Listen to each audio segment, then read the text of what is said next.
Farm house में तुम काम करते हो? हाँ, जब जरूरत हो। और क्या करते हो? छोटे मोटे काम? मैं जानवरों की देखभाल करता हूँ। हाँ, तो तुम चरवाहे हो यहाँ। हाँ, आजकल के चरवाहे तो मॉडर्न हो गए हैं। टेक्स सुबह सूजन को लाया था यहाँ और सूजन का चेहरा काफी बिगड़ी हुई हालत में था। ये क्या हो गया या अल्लाह? अगर वो लोग घर पर नहीं तो कहाँ गए? उसने मुझे मैसेज किया था।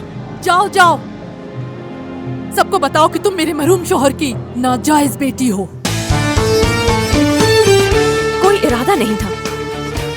अब देखती हूँ कौन रोक सकता है मुझे। मुराद, जाओ बेटा, रोको उसे।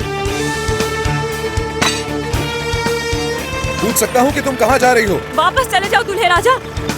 और मेरी ये दुआ है कि अल्लाह ताला जल्द तुम्हें अक्ल अता फरमाए। क्या लड़की पसंद की है? और तुम्हारी सास, वो तो दुनिया की अजीम तरीन औरतों में से एक है। तुम भी मरोगे। तुम्हारा भी वही हाल होगा जो मेरे बाप का हुआ।